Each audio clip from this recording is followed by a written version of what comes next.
le président de la République, M. Patrice Talon, a conduit les travaux du Conseil des ministres de ce mercredi 19 février 2025 qui a débouché sur les décisions dont voici la teneur. S'agissant des mesures normatives, en point 1, dispositions particulières transitoires applicables pour la reconnaissance de l'équivalence des diplômes des établissements privés étrangers de formation aux professions de santé ne figurant pas sur la liste des établissements privés étrangers dont les diplômes sont directement éligibles à la demande de reconnaissance de l'équivalence de diplôme. Il a été constaté ces dernières années dans la sous-région une prolifération d'établissements privés de formation médicale et paramédicale aux performances peu rassurantes.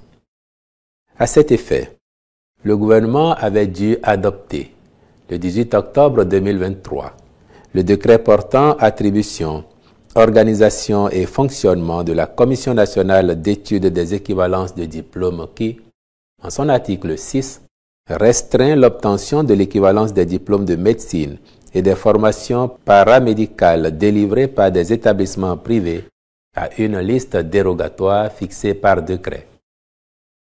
Par la suite, il a été validé une liste des établissements privés dont les formations dans ces domaines peuvent faire l'objet d'équivalence au Bénin. À la date d'aujourd'hui, on dénombre au moins 16 médecins, 157 sages-femmes et 2097 infirmiers béninois titulaires des diplômes délivrés par les 10 établissements et dont les requêtes pour l'obtention de l'équivalence sont en attente, non compris ceux qui avaient déjà pu en bénéficier. Aussi, dans le but de prémunir les populations contre les erreurs médicales aux conséquences irréversibles constatées par endroits, le gouvernement a-t-il décidé de mettre en place un dispositif spécial d'évaluation et de renforcement de compétences des diplômés concernés afin de les habiliter à exercer au Bénin. Il permettra, à l'issue de cette évaluation, d'organiser, pour ceux dont l'admissibilité est évidente, des sessions de renforcement de capacité sous forme de modules de cours théoriques et de stages pratiques sur une période d'1 an dans des établissements de santé et sanctionnés à la fin par un certificat d'aptitude. Sont concernés par ce dispositif les professionnels de santé ayant déjà obtenu leur diplôme dans ces établissements privés étrangers de formation aux professions de santé ne figurant pas sur la liste des établissements privés étrangers dont les diplômes sont directement éligibles à la demande de reconnaissance de l'équivalence de diplôme. Les étudiants ayant commencé leur formation en sciences de la santé dans les 10 établissements avant l'entrée en vigueur du présent décret. Les ministres concernés sont instruits de prendre les mesures à même de garantir une conduite rigoureuse et efficace de ces sessions d'évaluation et de renforcement de compétences. En point 2. Déclaration d'utilité publique de la zone administrative et commerciale de Ganhi et expropriation d'immeubles. Par décret numéro 2001-289 du 8 août 2001, un plan spécial d'aménagement du périmètre de Ganhi en tant que zone commerciale a été approuvé en Conseil des ministres. Ainsi, seules les infrastructures immobilières destinées à cette fin devraient désormais se trouver dans cet environnement. Ultérieurement, le décret numéro 2021-588 du 10 novembre 2021 portant déclaration d'utilité publique du périmètre défini a élargi l'affectation aux immeubles à usage administratif. Mais il se trouve que l'aire concernée regorge de maisons d'habitation mal entretenues, d'installations industrielles vétustes, d'immeubles abandonnés, inachevés, délabrés et totalement incommodes, compromettant ainsi la vocation à elle destinée. C'est dans cette même zone qu'est implantée une cimenterie dont les activités sont une source importante de pollution atmosphérique compte non tenu du trafic élevé de camions causant de sérieuses dégradations des rues avoisinantes. C'est ce qui justifie le renouvellement des termes du décret numéro 2021-588 du 10 novembre 2021 pour parvenir à un aménagement total et convenable de cet espace. En conséquence, dans le cadre de son assainissement, il est prévu de faire respecter par les propriétaires ou présumés propriétaires d'immeubles les prescriptions d'urbanisme et d'architecture prévues dans la zone. La mise en œuvre de cette mesure aura exceptionnellement pour effet la libération définitive de certains terrains susceptibles d'abriter des projets d'utilité publique. Il convient de signaler que les propriétés impactées par la mesure de déclaration d'utilité publique ne seront pas toutes expropriées. Seuls sont concernés par une expropriation définitive certains terrains présentant des intérêts spécifiques parce que devant abriter des infrastructures prévues. En point 3, adoption des tests d'application de diverses lois. Il s'agit, au titre de la loi numéro 2017-08 du 19 juin 2017 portant identification des personnes physiques en République du Bénin, des décrets portant conditions et modalités d'établissement des documents d'identification des personnes physiques, puis mise en œuvre du registre national des documents d'identification des personnes physiques. Pour ce qui est de la loi numéro 2021-04 du 8 juillet 2021 portant protection et règles relatives au commerce international des espèces de faune et de flore sauvages menacées d'extinction en République du Bénin, ce sont le décret portant attribution, composition, organisation et fonctionnement du Conseil scientifique de la Convention sur le commerce international des espèces de faune et de flore sauvages menacées d'extinction, puis le décret fixant les indemnités des membres du Conseil scientifique, du secrétaire permanent du Conseil scientifique et du représentant de l'organe de gestion de la Convention sur le commerce international des espèces de faune et de flore sauvages menacées d'extinction. Au chapitre des communications, en point 1, acquisition d'un nouveau scanner de 64 barrettes 158 coupes avec option cardiologique au profit du Centre national hospitalier universitaire Hubert Koutoukou-Maga. Ce scanner sera installé sur le site de l'ex-hôpital d'instruction des armées de Cotonou. Sa mise en place renforcera l'offre de soins en ce qu'elle va contribuer, d'une part, à réduire les délais pour la réalisation des examens et, d'autre part, favoriser une prise en charge médicale à temps des patients. À ce titre, le Conseil a marqué son accord en vue de la contractualisation avec une entreprise spécialisée à charge pour le ministre de la Santé de veiller à la bonne exécution du marché. En point 2, campagne de fleurissement des villes du Grand Nokoué, de Parakou et Natitengu. Dans la logique de l'engagement du gouvernement à améliorer durablement le cadre de vie des populations et à préserver l'environnement sur le plan national en promouvant des villes assainies, propres et attrayantes, le présent projet a pour objectif l'embellissement de l'espace urbain, la promotion de la biodiversité, la création d'espaces verts et la lutte contre les effets du changement climatique.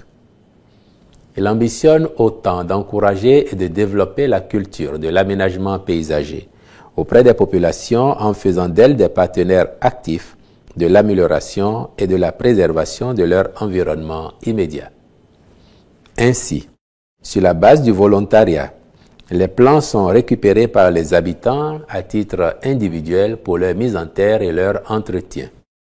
Ce faisant, le citoyen a le privilège de participer au fleurissement de sa rue, de son quartier, de sa ville et devient dès lors un acteur majeur dans le cadre de l'organisation des concours de la ville la plus fleurie qui seront initiés en partenariat avec les autorités communales concernées. Le projet permettra par ailleurs aux pépiniéristes locaux d'accroître leurs revenus grâce à la production et la livraison de plantes décoratives et ornementales. En point 3. Réalisation des travaux d'aménagement des voiries du quartier culturel et créatif de Cotonou. Ces aménagements vont impacter 11 rues d'emprise variant de 15 à 30 mètres pour un linéaire total de 2 km 726. Le Conseil a marqué son accord en vue de la contractualisation avec des entreprises expérimentées pour la réalisation des travaux et les missions de contrôle, les chantiers devant être conduits avec la qualité requise et dans les délais prescrits. En point 4, construction de collecteurs d'assainissement pluvial et d'aménagement de voies connexes dans les villes d'Alada, d'Assazumé, Pobé, Lokossa, Aplaoué, Djougou et Kandi. Ces travaux font partie de la composante investissements centraux du programme BRICS et interviennent dans le cadre de la deuxième phase portant sur l'assainissement pluvial des villes secondaires. Ils permettront aux cités bénéficiaires de mieux faire face aux inondations à l'issue des travaux qui seront conduits par diverses entreprises. Le Conseil y a marqué son accord et instruit les ministres concernés de veiller au respect strict de leur cahier des charges. En point 5. Mise à disposition de ressources au comité de pilotage de l'audit du fichier électoral. Le dit comité, mis en place par certains partis politiques d'opposition, a soumis au gouvernement un budget qui s'établit à la somme de 159 436 200 francs CFA pour la réalisation de cet audit. Le Conseil a autorisé la mise à disposition intégrale des ressources et instruit les ministres chargés des Finances et de la Justice d'accomplir les diligences nécessaires à cette fin. En point 6. Compte rendu de la mise en œuvre du programme spécial d'insertion dans l'emploi PSIE sur la période allant du 1er juillet 2020 au 31 décembre 2024. En guise de rappel, il est à préciser que le dit programme, mis en œuvre depuis le 1er juillet 2020, a pour objectif de recruter chaque année, à la charge de l'État, 2000 jeunes diplômés à placer dans des entreprises privées ou publiques sur une période de 2 ans. Ils devraient acquérir un minimum d'expérience, les rendant plus aptes à se faire recruter à l'issue de la période d'insertion ou, au mieux, s'installer à leur propre compte, fort du renforcement de capacités dont ils ont bénéficié. Au 31 décembre 2024, le programme affiche un taux de réalisation de 89,1%. En effet, sur la période sous référence, 7130 candidats, dont 30,1% de femmes, ont été insérés dans 1668 entreprises bénéficiaires pour 13 31 230 391 francs CFA de subventions accordées à celles-ci sous forme de salaire directement payés aux allocataires par le Trésor public et 1 763 799 685 francs CFA consacrés aux charges d'opération et de fonctionnement, soit un investissement total d'environ 15 milliards de francs CFA. Par ailleurs, l'enquête effectuée en juin 2024 sur l'itinéraire professionnel des candidats à l'emploi insérés dans les entreprises révèle un impact significatif du programme sur l'employabilité et le revenu des bénéficiaires. Ainsi, sur l'ensemble de ceux d'entre eux arrivés au terme des 2 ans prévus au contrat du programme, 68,63% sont maintenus en emploi, à raison de 55,69% dans l'emploi salarié et 12,94% convertis dans l'emploi indépendant. Malgré ces résultats encourageants, force est de constater que les profils des demandeurs d'emploi ne correspondent pas souvent aux besoins des entreprises. En réalité, pour 63 728 candidats à l'emploi inscrits et éligibles, 15 501 postes étaient demandés par les entreprises et publiés sur la plateforme du PSIE. Il en découle que, n'eussent été les difficultés liées à l'inadéquation des profils des postulants, les performances auraient pu être meilleures. Prenant acte de ce compte-rendu, le Conseil a instruit les structures impliquées à l'effet de poursuivre le programme en veillant à prendre les mesures correctives adéquates en vue d'en optimiser les performances. Au chapitre des rencontres et manifestations internationales, il a été autorisé l'organisation des journées scientifiques de l'imagerie médicale à Grand Popo du 20 au 22 février 2025. La première réunion de la commission mixte de coopération militaire bénino-américaine à Cotonou du 24 au 29 février 2025, ainsi que la participation du Bénin aux Olympiades internationales d'intelligence artificielle à Beijing en Chine du 2 au 9 août 2025. Au chapitre des mesures individuelles, enfin, les nominations suivantes ont été prononcées.